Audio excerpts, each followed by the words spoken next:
everyone. Today we're going to approach the topic of Melissa Caddick, and it was one that's been on my blog a few times. I've seen on the focus request, so I thought I would tackle it today real quick before I get started.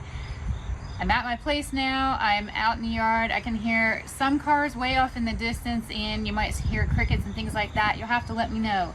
Do you like me outside? Would you rather I be inside?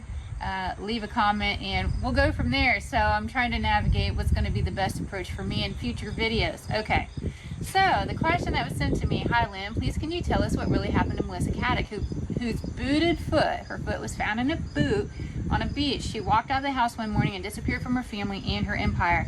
People think she still pulled off a hoax. And a little bit about her, in case you're not aware: she basically extorted a lot of money, did some Ponzi schemes, a lot of fraudulent things. Millions of dollars got stolen from people, and she got caught. They raided her house and then she disappeared, and then all of a sudden her footed boot showed up on a beach. So what's the story here? Did she get away? Was she killed? What's going on? And as I focus on this very, very curious case, I get that the whole time she was extorting money and committing fraud, she was thinking of a contingency plan. As I tune into her logic and a way of thinking, I get she somehow knew it was a matter of time before she was caught. And when she knew she was going to disappear. She wasn't exactly sure if she was going to run away, assume a new identity, or fake her death, but she knew that she didn't have the mental and emotional stamina to survive this trial and certain prison time if she got caught and had to go through this whole process. During the several year scheme that she did and got all this money, I see that she had an affair, and the man that she was seeing begged her to leave her husband to be with him. This was ongoing. He absolutely was completely loyal to Melissa, and he felt that she could have ultimate trust in him.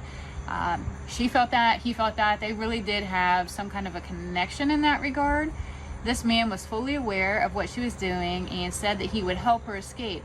They even hypothesized different scenarios of things that they could do. She even had the foresight to hide some money overseas, and she put him in secret accounts under an assumed name and referred to it as her contingency money. When her house was raided, I get that she went into a complete panic mode. She plotted with her lover as to how to get away, how to do it. Fear came over her, and she was desperate. So desperate that she was willing to do something very drastic. And it was then that the plan was created and put into action. And we all know that sometimes desperate people will go into desperate measures, and she was in complete panic and complete desperation mode. I see that her lover knew of a veterinarian, hear me out on this one here, that would be able to amputate her foot. Wasn't pretty, but he was able to accomplish the task in exchange for a very, very healthy sum of money. The evidence of the boot and the foot were then planted. I see her watching the news and just waiting and hoping for this discovery on the beach, and it was a huge relief when it was announced. I just see this image of her sitting. She's watching TV and she's like, man, when are they going to announce it? Hopefully they find it. Hopefully they find it. Because she felt in her mind and in her heart, if they found that and they could somehow see that that was her, that she could escape this thing that she was about to encounter. I get that she completely changed her look when she ran away. Her hair is different, weight's different.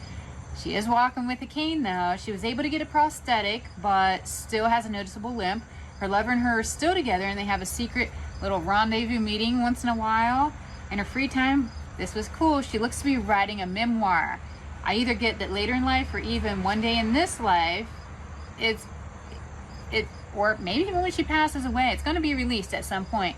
And even though she's living in somewhat of fear of being found out, she still has this urge to share her story and what she pulled off. This most elaborate crime she committed, almost getting caught and then escaping it. So very, very interesting case here. Thanks so much for the suggestion. This was a really fun one to tap into. Again, let me know what you think of this outside versus inside, all this stuff. I'm just getting used to it all, and I appreciate you guys being patient while I went through this move, this crazy, stressful move. I'm on the up and up here unpacking. So again, thanks for all the support during that. I will leave you with that for now. Again, hop on over to the blog if you want to check out some other things that are going on at psychicfocus.blogspot.com. Take care. Bye.